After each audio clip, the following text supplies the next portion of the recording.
پاکستان کے chief election commissioner سے حلف پاکستان کے چیف جسٹس لیتے ہیں۔ اگر الیکشن کمیشن کے 5 ممبران کا حکم ہائی کورٹ کا سنگل بینچ معطل کر سکتا ہے تو پھر قانونی طور پر الیکشن کمیشن کی حیثیت ماتحت عدلیہ کے برابر ہو گئی ہے۔ جیسے ماتحت عدلیہ کے فیصلوں کو ہائی کورٹ کا ایک جج ختم کر سکتا ہے، ایسے ہی الیکشن کمیشن کے 5 ممبران کے فل بینچ کے متفقہ فیصلے کو بھی ہائی کورٹ کا ایک جج ختم کر دیتا ہے۔ یوں الیکشن کمیشن کے 5 ممبر مل کر ایک ایڈیشنل سیشن جج یا سینئر سول جج کے برابر رہ گئے ہیں، بلکہ کئی جگہ تو اس سے بھی کم ہو گئے۔ جس الیکشن کمیشن کے فیصلے کو ہائی کورٹ کے حکم امتناعی سے کنٹرول کیا جا سکتا ہے، اسے مضبوط نہیں کمزور الیکشن کمیشن ہی سمجھا جائے گا۔ ان خیالات کا اظہار سینئر صحافی مزمل سہروردی نے اپنے ایک کالم میں کیا ہے۔ وہ لکھتے ہیں کہ تحریک انصاف کے انٹرا پارٹی الیکشن کے خلاف الیکشن کمیشن کے فیصلے پر پشاور ہائی کورٹ نے حکم امتناعی جاری کر دیا۔ اس فیصلے کا ایک پہلو یہ ہے کہ صرف تحریک انصاف کو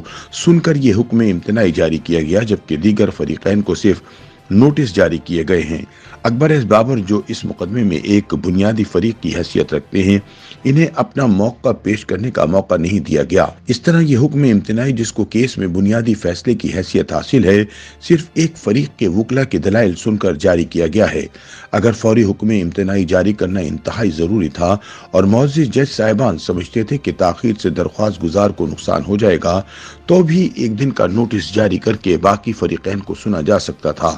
اگر اسی دن دائر ہونے والی پٹیشن اسی دن لگ سکتی ہے تو باقی فریقین کو بھی ایک دن کا نوٹس دیا جا سکتا ہے، لیکن کسی کو نہ سننے سے چیمہ گوئیاں ہونا لازمی امر ہوتا ہے۔ ویسے تو معزز عدالت نے حکم امتناعی جاری کرتے ہوئے یہ بھی کہا کہ اس کیس کو ہائی کورٹ کے ڈویژنل بینچ کو سننا چاہیے، لیکن چھٹیوں کی وجہ سے ڈویژنل بینچ موجود نہیں، اس لیے وہی اس کو سن رہے ہیں۔ مزمل سہروردی بتاتے ہیں کہ اسی انٹرا پارٹی انتخابات کیس میں الیکشن کمیشن کو کوئی فیصلہ کرنے سے پہلے ہی پشاور ہائی کورٹ نے ایک حکم امتناعی جاری کر کے روک دیا تھا۔ تحریک انصاف کے نئے نامزد چیئرمین بیرسٹر گور خان نے اس حکم امتناعی کے حوالے سے میڈیا کو بتایا کہ پشاور ہائی کورٹ نے الیکشن کمیشن کو ہمارے خلاف کوئی بھی فیصلہ کرنے سے روکا ہے۔ البتہ اگر الیکشن کمیشن چاہے تو ہمارے حق میں فیصلہ کر سکتا ہے،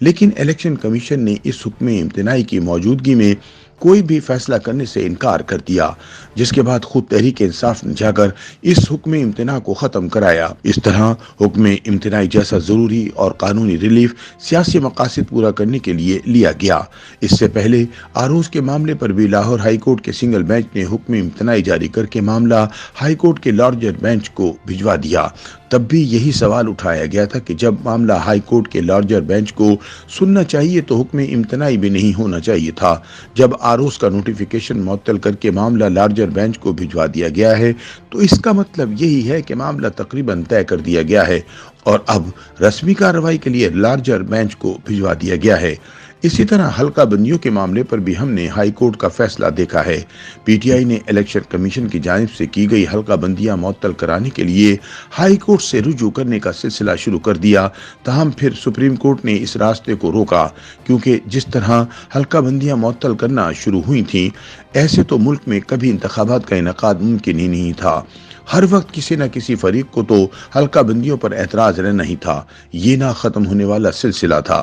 مزمل سہروردی کہتے ہیں کہ ہم نے ماضی میں بھی دیکھا ہے کہ عمران خان کے دور حکومت میں انہیں ضمنی انتخابات اور کے پی کے میں بلدیاتی انتخابات میں بطور وزیر اعظم شرکت پر جرمانہ کیا جاتا تھا تو وہ ہائی کورٹ سے جا کر حکم امتناعی حاصل کر لیتے تھے اور انتخابی ضابطہ کاری کی خلاف ورزی جاری رکھتے تھے۔ الیکشن کمیشن اور اس کے فیصلے کی آئینی حیثیت اور الیکشن کمیشن کا دائرہ سماعت و اختیار طے ہو جانا چاہیے۔ یہ حتمی طور پر طے ہو جانا چاہیے کہ کیا الیکشن کمیشن کی حیثیت ہائی کورٹ سے کم ہے، الیکشن کمیشن کے فیصلے پر ہائی کورٹس کا اختیار سماعت ہے یا نہیں۔ اکثر دیکھا گیا ہے کہ الیکشن کمیشن کے فیصلے کی معطلی ریٹ پٹیشن کے ذریعے کرائی جاتی ہے، حالانکہ ریٹ صرف وہاں دائر کی جاتی ہے جہاں قانونی طور پر انصاف حاصل کرنے کے لیے کوئی اور فورم میسر نہ ہو، تو فریق ریٹ پٹیشن کے ذریعے عدالت سے ریلیف حاصل کرنے کی کوشش کرتا ہے، لیکن جہاں دیگر قانونی فورم موجود ہوں وہاں ریٹ پٹیشنر کا استعمال بادیوں نظر میں قانونی نہیں لگتا۔ بہرحال ہائی کورٹس کی جانب سے الیکشن کمیشن کے فیصلے کی معطلی سے الیکشن کمیشن کی حیثیت اور ساکھ کمزور ہو رہی ہے، بلکہ اس سے انتخابی عمل بھی کمزور ہو رہا ہے۔